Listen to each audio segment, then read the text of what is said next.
Olá pessoal, tudo bem? A paz do Senhor Jesus Cristo a todos vocês. Estamos de volta com o nosso canal Reflexão EBD Channel. Sejam bem-vindos a mais uma aula sobre a apresentação do professor Sócrates Santos. Lição de número 10, a mordomia das finanças. Tudo o que temos vem de Deus, diz o item 1. Como o cristão deve ganhar dinheiro? Item 2. Como o cristão deve utilizar o dinheiro? Item 3.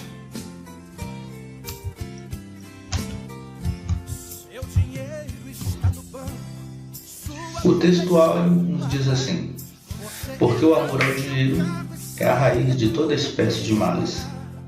E nessa cobiça alguns se desviam da fé e se transpassaram a si mesmos com muitas dores. 1 Timóteo 6, 10. Verdade prática diz que o cristão deve ser grato a Deus por suas finanças e lidar com o dinheiro com sabedoria, prudência, comedimento e amor. Nós temos a nossa leitura bíblica em classe. Está lá em Eclesiastes, no capítulo 5, versículos 10 e 11, e 1 Timóteo, no capítulo 6, versículos de 6 a 10. Diz assim: o que amar o dinheiro nunca se fartará de dinheiro, e quem amar a abundância nunca se fartará da renda. Também isso é vaidade. Onde a fazenda se multiplica, aí se multiplicam também os que comem. Que mais proveito, pois, têm os seus donos do que a verem com seus olhos? Mas é grande ganho a piedade com o contentamento. Porque nada trouxemos para este mundo, e manifesto é que nada podemos levar dele. Tendo, porém, sustento e com que nos cobrirmos, estejamos com isso contentes.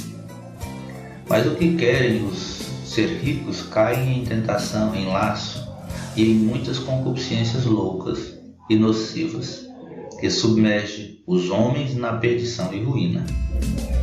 Porque o amor do dinheiro é a raiz de toda espécie de males, e nessa cobiça alguns se desviaram da fé e se transpassaram a si mesmos com muitas dores. Nossa introdução diz assim: veremos que o dinheiro pode ser bênção ou maldição, e que tudo depende do uso que fazemos dele. Pessoal, é verdade isso? Claro que é. Na verdade, o dinheiro ele é necessário.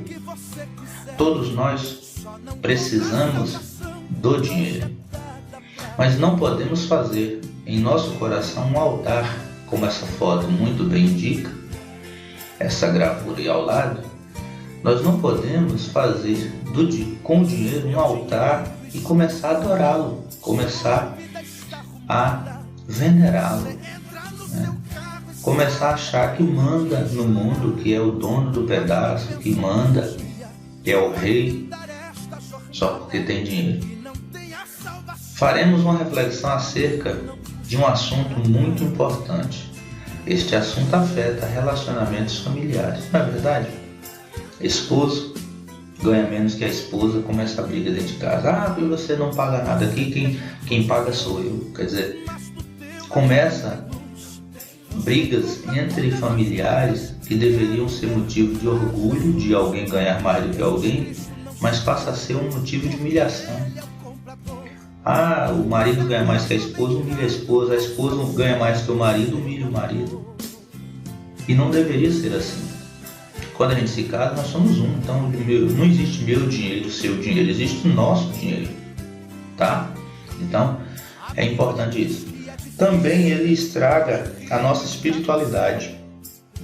A pessoa que vive para ganhar dinheiro, que é ambiciosa por dinheiro, que só pensa em dinheiro, só fala em dinheiro, só fala em ter, só fala em adquirir, só fala em comprar, ela está ligada demais aqui com o materialismo desta vida, com a secularidade dessa vida. Então, a espiritualidade é colocada de lado. A pessoa não atribui a Deus as coisas, atribui ao dinheiro. Eu consegui isso porque eu trabalhei e comprei. E na verdade, quem nos dá força para trabalhar Quem é que nos dá vida, o ar que respiramos, o sol que nos ilumina, a água que bebemos? É Deus, é Jesus. Então, tudo veio dele, foi feito para ele, por meio dele. Então, quando a gente crê, quando nós cremos que Deus nos criou e que nós somos dele, que os céus e a terra e tudo que nele habita é do Senhor, como está lá em Salmos capítulo 24, diz que a terra e toda a sua plenitude é do Senhor, né? Quando você entende isso, você vai saber que o seu dinheiro, seu trabalho, seus filhos, sua mulher, seu esposo, todos são do Senhor. Ninguém tem nada. Falaremos sobre Mamon e o dinheiro. Jesus, quando refere-se a Mamon, chama-o de Deus, com letra minúscula, tá? E quem o serve não pode servir ao Deus vivo, porque são opostos. Quem é Mamon? Vamos conhecer? Mamon é uma entidade espiritual, o Deus das finanças, Deus com letra minúscula, tá? Ele atua por meio da ganância, avareza, cobiça, consumismo, altivez e engano, influenciando através do dinheiro. As pessoas acham que possuem poderes. Então, pessoal, Mamon é o termo hebraico para dinheiro. Significa dinheiro em hebraico, Mamon. Só que as pessoas começaram a fazer do dinheiro o seu Deus. Vocês sabem disso? Que muitos e muitos versículos da Bíblia tratam disso, desse apego a dinheiro, né? Nós podemos utilizá-lo, ele é importante, sim, mas ele não é tudo, ele não é o fim, ele é apenas um meio, né? Então, quando a gente percebe isso, a gente entende o perigo que há na adoração a Mamon. Muitas pessoas pensam que o dinheiro não é um assunto espiritual. Isso porque não conhecem a raiz de todos os males. Veja que na Bíblia, no Novo Testamento, existe pelo menos 215 versículos que falam a respeito da fé. Que maravilha, 215 versículos. Vai anotando esses números aí. 218 versículos que falam da salvação. Oh, coisa linda! Agora, admirem vocês. Quantos versículos falam de finança e dinheiro? 2084 versículos. Das 18 parábolas de Jesus, 16 falam em algum sentido relativo a dinheiro. O dinheiro é hoje o maior ídolo potencial deste mundo no qual convivemos. Tanto que as pessoas hoje são reconhecidas como poderosos, quem tem dinheiro, né? Quem ganha aí milhões. Eu cito o caso, por exemplo, do jogador Neymar, que ganha 37 milhões por mês no clube em que joga. Então um cara desse, ele se acha, ele acha que ele é poderoso, que ele pode tudo, né? É difícil o cara ganhar um valor desse, e tem que ter uma cabeça muito boa para não subir a cabeça e achar que é o rei do pedaço, né? Que manda e desmanda, que faz o que quer porque tem dinheiro. Na verdade, não passa de um ser humano como outro qualquer. A diferença é só a conta bancária, né? Então, pessoal, será que por que Jesus falou tanto em dinheiro na Bíblia? No Novo Testamento, por exemplo. Será que Deus está precisando de dinheiro? De modo algum. Ele é o dono da prata e do ouro, né? Ele é rei, e rei não precisa de dinheiro, o rei já é poderoso. O reinado, ele não é conquistado via eleição, via voto. O reinado, ele é merecimento. Se você é príncipe, você é filho de um rei, um dia você vai ser rei. E ele é filho do Rei da Glória, Deus, seu Pai. Logo, ele é rei porque Ele também é Deus, Jesus, e o Espírito Santo, que também é Deus. Então, será que Deus está precisando de dinheiro? Não, nunca, jamais. Deus não precisa da nossa moeda, não precisa do dólar, do euro, do real, do ienes, né, das libras esterlinas, nada disso. A questão que está em foco aqui é a disputa de quem vai servir a quem, se é o dinheiro que vai servir para você ou se é você que vai servir ao dinheiro. Lembre-se que falei na aula aqui sobre a mordomia do trabalho, que a gente deve trabalhar para viver e não viver para trabalhar. Assim como eu digo para vocês nesta lição de número 10 sobre a mordomia das finanças. Nós temos que usar o dinheiro e não deixar o dinheiro nos usar. Existe uma guerra para saber quem vai exercer domínio sobre o homem. Satanás, o inimigo das nossas almas, sabe disso e utiliza isso.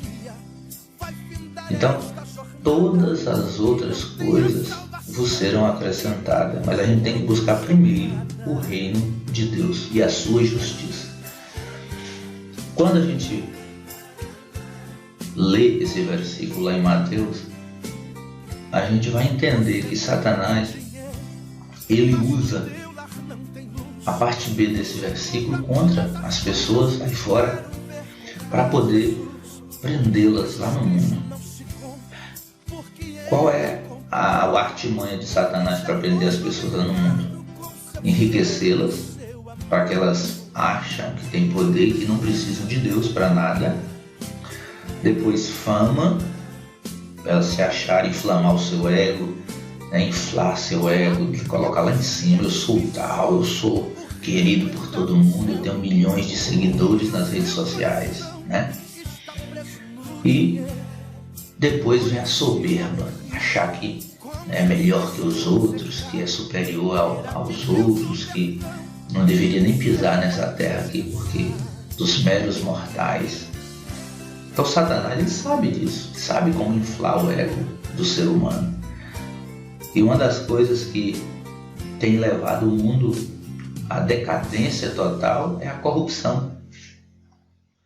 É o roubo nos cofres públicos, pessoas que a gente elegeu, políticos em geral.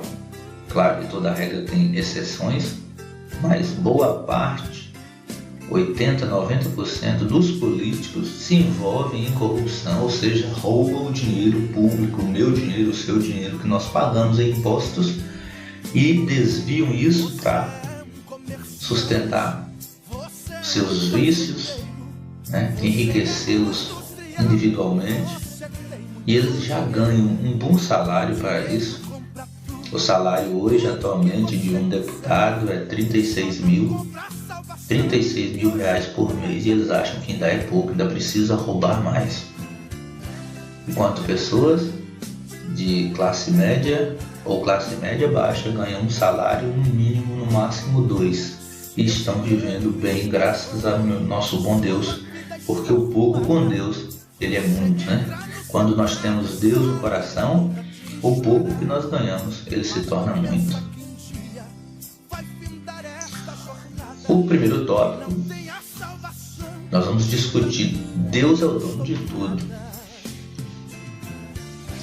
Tudo que temos vem de Deus e Deus é dono de tudo. Vamos lá em Salmos 24:1. Eu citei esse salmo: do Senhor é a terra e toda a sua plenitude, o mundo e aqueles que nele habitam. Pessoal, quando eu crio algo, eu sou o criador de algo. Se eu criar um relógio, ele é meu. Fui eu quem inventei, eu que criei. Eu conheço tudo desse relógio. Eu quem o criou, eu quem fiz. Ele é meu. Então o que o ser humano não entende é que tudo que está aqui, inclusive a vida dele, é de Deus, pois foi Ele quem nos criou. Ele é criador de todas as coisas, dos céus, da terra, dos animais, das aves, da natureza, dos rios, dos mares e do ser humano, do homem e da mulher. Isso nunca vai mudar e nunca mudará. Ninguém pode tirar essa dádiva de Deus. Deus é Criador, Deus é Pai, né?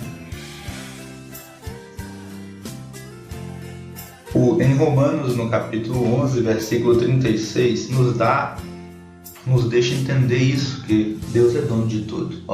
Porque dele e por ele e para ele são todas as coisas, glória, pois, a ele eternamente. Amém. Por mais que os evolucionistas, né? Por mais que os evolucionistas queiram atribuir tudo que existe até hoje a uma explosão e colocar a natureza, o ser humano, os animais numa evolução, tudo que foi feito por ele, para ele. Todas as coisas são para ele, para Deus. Foi feito por Deus, para o próprio Deus. Ele criou porque ele quis o universo e tudo que existe. Ele criou para sua adoração, porque ele quis, resolveu criar. Deus, ele não recebeu ordem de alguém ou precisou da ajuda de alguém para criar o que existe e o que está criado. Ele criou porque ele decidiu criar. Antes de qualquer coisa, eu sou, diz o Senhor dos Exércitos. Então, ele já existia antes de tudo e continuará existindo depois de tudo. Ele é Deus, né? Então, por isso que tudo que temos vem de Deus. Meu carro é de Deus, minha casa é de Deus, minha família é de Deus, a minha cidade, Carinhanha, é de Deus e todas as cidades são de Deus. O nosso Brasil é de Deus, o nosso continente é de Deus, o planeta Terra é do Senhor Deus, tá bom? O trato com o dinheiro. Bom, Apocalipse, no capítulo 3, versículo 17, nos diz isso. O que realmente nós somos. Apocalipse 3,17 nos mostra um espelho para nós sabermos quem de fato nós somos. Olha só. Como dizes, rico sou e estou enriquecido, e de nada tenho falta. Não sabeis que és um desgraçado, miserável, pobre, cego e nu. Todo homem, irmãos, irmãs, todo homem, ele é desgraçado, miserável, pobre, cego e nu. Todo. A única coisa linda que nós temos em nossas vidas é servir àquele que é lindo, que é santo, que é maravilhoso, que é Deus. A única parte linda do ser humano é quando ele é servo de Deus. O Deus que ele serve é a parte mais linda do ser humano, porque o ser humano, ele é isso aqui mesmo. A Bíblia diz que todos nós estávamos destituídos da glória de Deus, ou seja, nós iríamos para o inferno, estávamos fadados à condenação eterna. E Deus, para resgatar a humanidade, manda o seu Filho Jesus para morrer por nós. Então isso foi a coisa mais linda.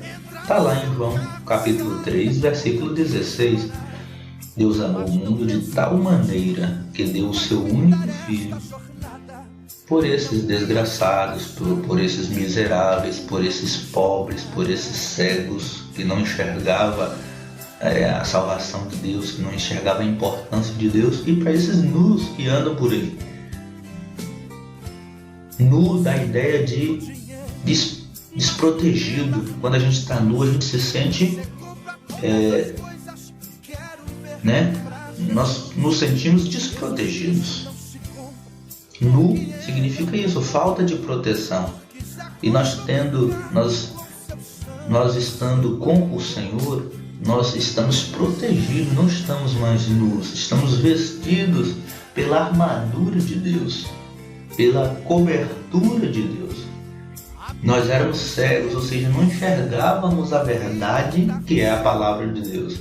Nós éramos pobres. Pobre é aquele que não tem nem esperança de vida. Pobre, né?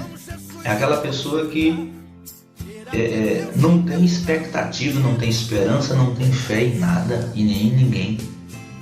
E miserável é aquela pessoa que precisa da misericórdia de Deus. Está abaixo de pobre ainda, miseravelmente.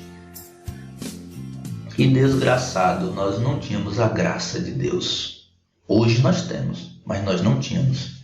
Nós estávamos fadados, né, à condenação. Mas aí veio o seu Filho Jesus. Deus mandou seu Filho para nos resgatar. Nós estávamos nas trevas e para nós brilhou a luz, que é Jesus. Então, pessoal, é isso. O cara pode ser os milionários aí do Brasil e do mundo, podem ter milhões nos seus cofres, nos bancos, mas são miseráveis, desgraçados, pobres, cego e nu perante Deus, porque Ele não se compara, né, a riqueza nenhuma aqui desta terra. E quando eu falo isso, não estamos aqui criminalizando quem tem dinheiro ou dizendo que a pessoa não pode ter fortuna, riqueza, bens materiais. Não. O que você não pode é colocar seu coração nisso. Fazer um altar para Mamon na sua casa. Adorar o dinheiro. Começar a viver por ele. Você deve utilizá-lo com inteligência, com seriedade, com cuidado. E se você tem muito, ajude quem não tem nada. Cuidado com a falsa prosperidade. Jó, no capítulo 1, versículo 3, ele diz assim, ele nos diz a palavra de Deus, ó, e o seu gado era 7.000 ovelhas, 3.000 camelos, 500 juntas de boi, 500 jumentas, eram também muitíssimos os seus servos ao seu serviço, de maneira que este homem era o maior de todos os do Oriente. Caraca! Pessoal, Jó era o homem mais poderoso, era o maior, ou seja, o mais rico, o mais abastado, o milionário da época. Mas ele não tinha o seu coração no dinheiro. Está aqui um exemplo de que riqueza não é o problema é o que você faz com essa riqueza e os valores, ou seja, a importância que você dá para a riqueza que você tem. Jó não se sentia, ele era milionário, mas ele não se sentia assim. E ele usava toda a fortuna dele para adorar a Deus. Jó, quando sacrificava ao Senhor, 100, 200 cabeças de gado sacrificadas a Deus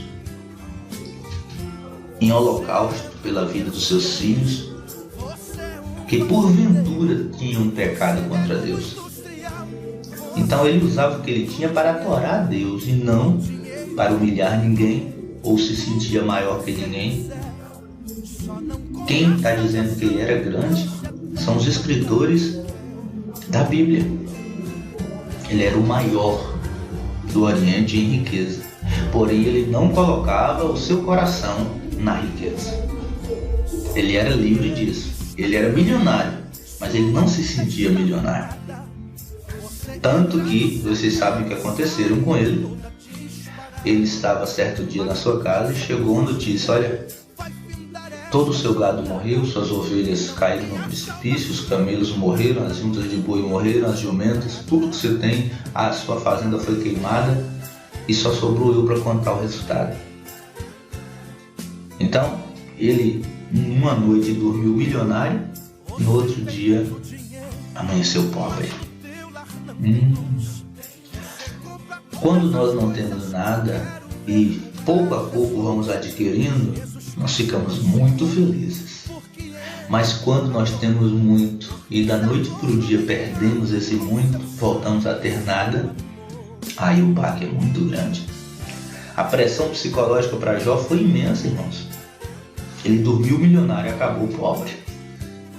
Outro dia amanheceu pobre. É difícil.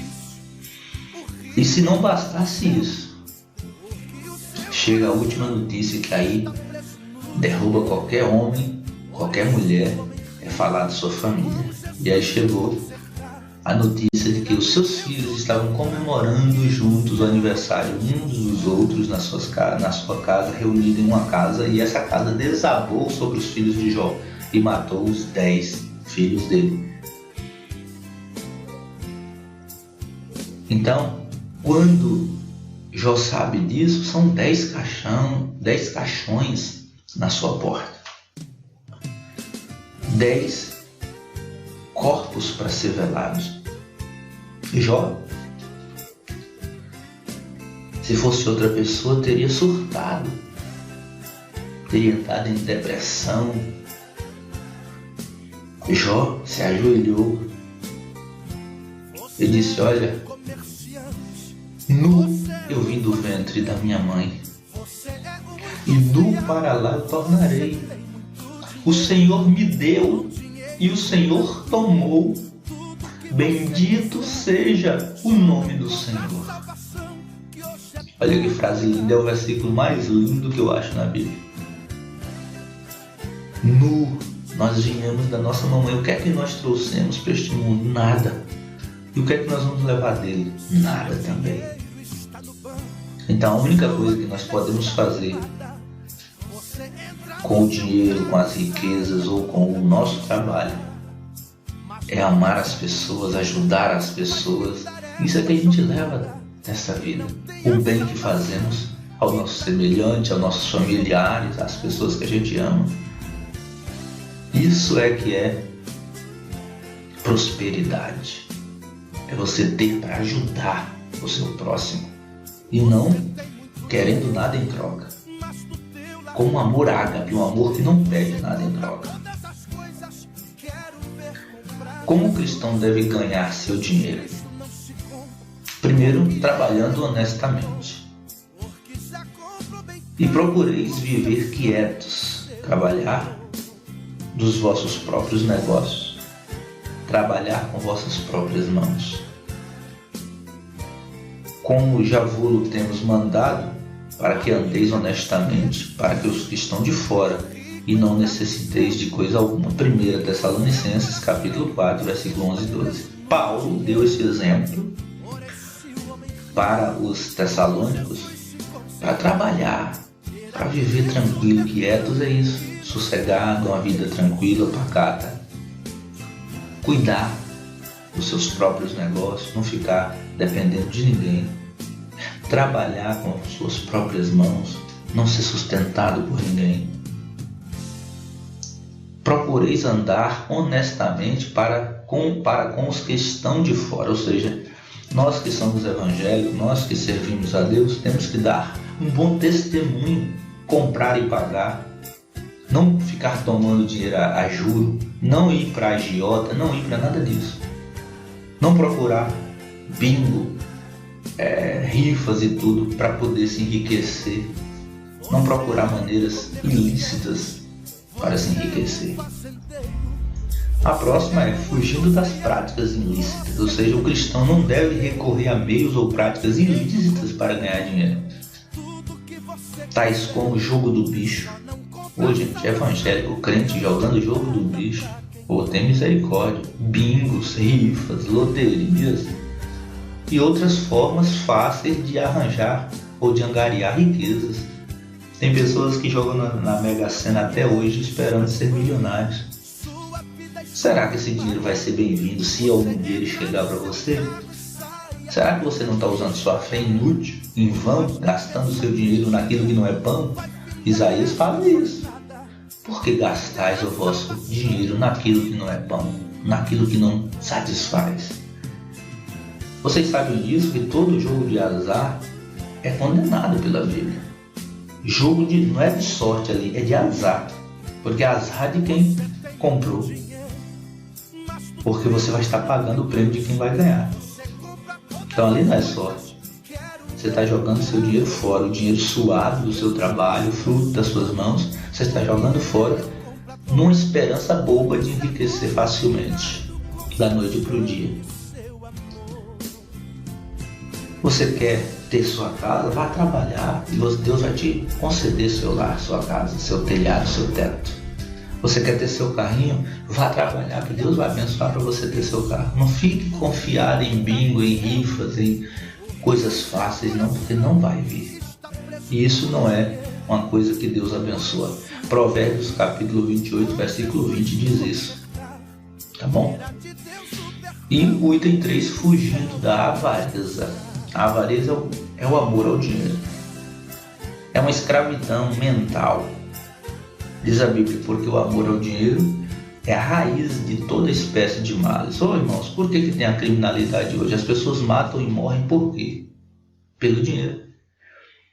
E nessa cobiça, alguns se desviam da fé e se transpassaram a si mesmos com muitas dores. No caso de servos de Deus que se apegaram ao dinheiro,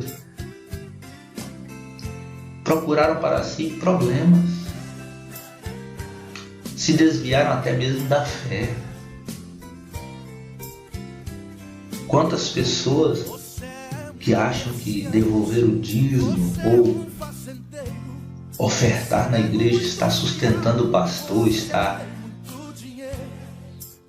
Eu fico com pena dessas pessoas porque não conhecem as escrituras. Malaquias 3,10 diz que nós devemos entregar os dízimos e as ofertas na casa do tesoureiro, para que haja mantimento na igreja, ou seja, sustento, pagar água, luz, telefone, salário de obreiros. É para isso o dinheiro. Porque a igreja não é uma instituição mantida por governo. Quem mantém a igreja são os próprios fiéis. Então é normal, é justo o dízimo e as ofertas. E quem não está, não devolve, quem não oferta, quem não devolve seu dízimo, está roubando do Senhor. Malaquias 3,10 diz: em que me roubais? Nos dízimos, nas ofertas alçadas, né? Em que roubam o Senhor? Isso aí. E o Senhor está vendo, está anotando tudo, tá bom? Então vamos fugir da avareza, porque é o amor excessivo ao dinheiro. Como o cristão deve utilizar então o seu dinheiro? Primeira coisa, na igreja do Senhor. É o dinheiro mais bem gasto, mais bem aplicado, é quando você aplica na obra de Deus. Na igreja, há várias maneiras pelas quais o cristão pode e deve contribuir de modo positivo e abençoado para a manutenção da obra do Senhor. Como eu falei, o Senhor não precisa do seu dinheiro. Deus, ele é o dono da prata e do ouro, Jesus é o Rei da glória, e rei não precisa de ajuda de seus súditos. O que é que a gente está ajudando? A manutenção da igreja física, a igreja local. Essa precisa sim das ofertas para se manter, porque uma instituição ela tem gastos, ela tem investimentos. E eu vou citar aqui algumas coisas. Os dízimos e as ofertas vão para a obra missionária, vão para obras assistenciais, vão para pagamento de salário de obreiros, porque o obreiro, o pastor, quem toma conta de uma congregação, de uma igreja, ele é digno do salário dele, porque ele vai cuidar somente disso, ele não vai trabalhar em nenhum outro local. Então é justo ele ganhar o seu sustento da obra que ele está fazendo, do serviço que ele está realizando, que é de pastorear uma igreja. Em construção e ampliação de templos, igrejas e congregações. Irmãos, se nós não ajudarmos, se nós não contribuirmos, quem vai levantar os templos? Se nós não recebemos patrocínio de nenhum órgão do governo. A igreja, ela se autossustenta. A igreja ela é isenta disso. Ela não é sustentada por órgão nenhum, federal, nem governamental nenhum. A igreja é sustentada pelos seus fiéis. Então, quem iria levantar os templos? Quem iria levantar as igrejas, as catedrais, as congregações? Claro que esse dinheiro é para isso. E também para a manutenção da infraestrutura das igrejas. Toda igreja precisa pagar água, luz, telefone, internet, programas de TVs, caso existam, e de rádios em FMs e AMs por todo o Brasil. E também você deve gastar o seu dinheiro na sociedade civil, na cidade onde você mora, pagando em dia seus impostos. Né? Se você é servo de Deus fiel, você sabe que Jesus condenou qualquer tipo de ausência de pagamento de impostos. Ele disse, quando foi questionado, Jesus foi questionado. Chegou uma pessoa, um fariseu, disse: Senhor Jesus, é justo, é digno pagar imposto a César, que era o governador romano, que tinha autoridade sobre Israel naquela época, estava dominando Israel naquela época, os romanos. E Jesus pegou uma moeda e mostrou assim, qual é a foto que está aqui, a imagem dessa moeda. É o rosto de César. E ele disse então, dê a César o que é de César e a Deus os dízimos e as ofertas, né? Do que é de Deus. O que é de Deus, dê a Deus. E o que é de César, ou seja, os impostos, dê aos governos. Então é justo pagar os impostos, porque o governo também não tem dinheiro. O dinheiro que rola lá, o dinheiro para fazer estradas, pagar médicos em hospitais, pagar professores em escolas para os nossos filhos, tudo vem do nosso próprio bolso. Somos nós que pagamos. Quitando suas dívidas. É importante o crente andar limpo, andar de cabeça erguida nas ruas, controlando a sua renda, nunca gastar mais do que você ganha. É óbvio que você vai entrar em uma falência muito grande. Se eu ganho 1.000, eu gasto 1.500, é óbvio que eu vou ficar devendo, certo? Então nunca gastar além do que você ganha. Evitando empréstimos bancários e agiotagem. Não é justificativo para ninguém, não é solução para ninguém. Está devendo algo, vai lá, pega mais dívida para pagar aqui. É você fazer um buraco para tampar outro.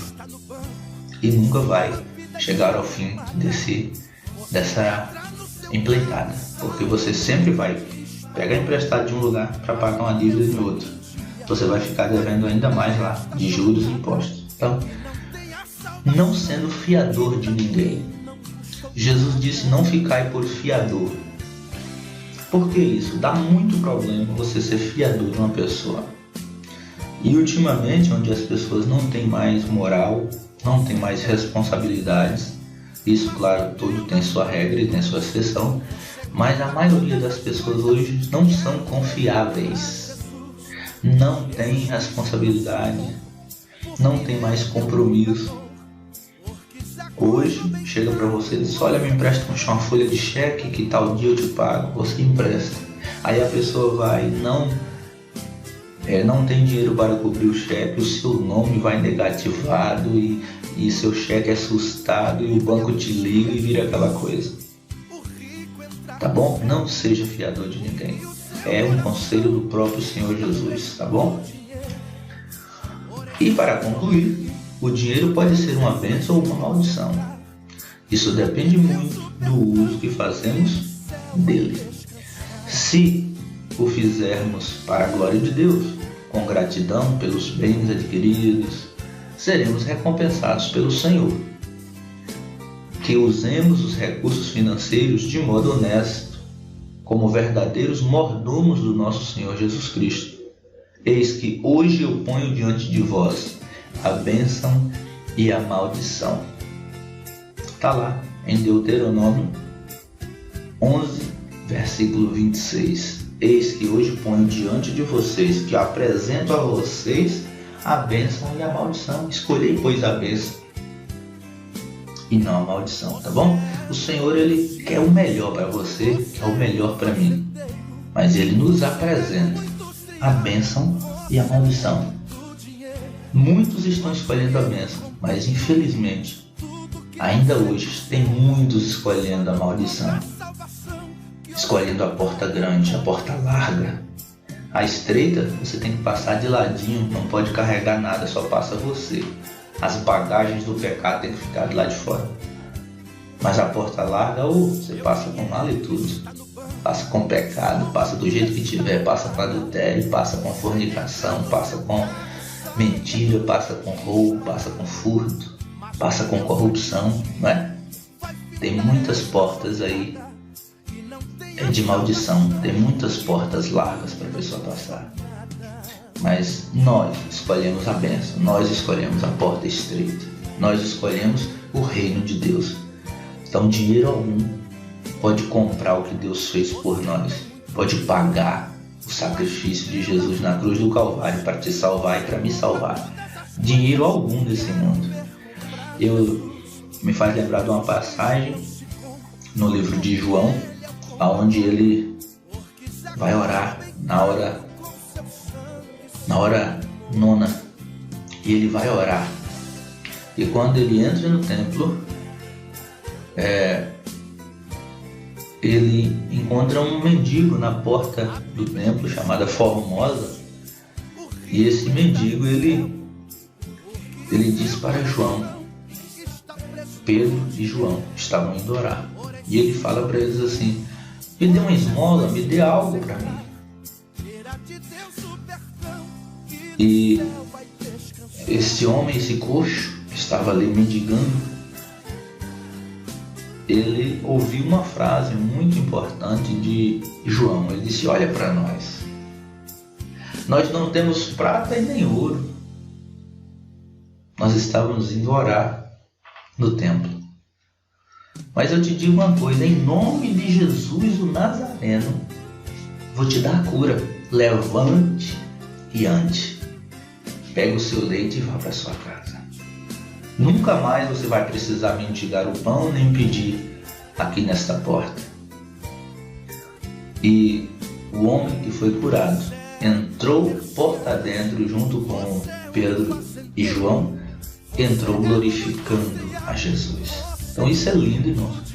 Nada dinheiro algum pode comprar a graça, o milagre, a bênção de Deus, tá bom?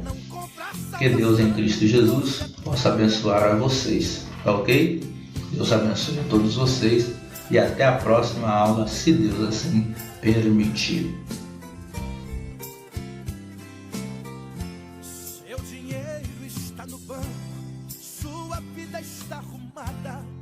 Você entra no seu carro.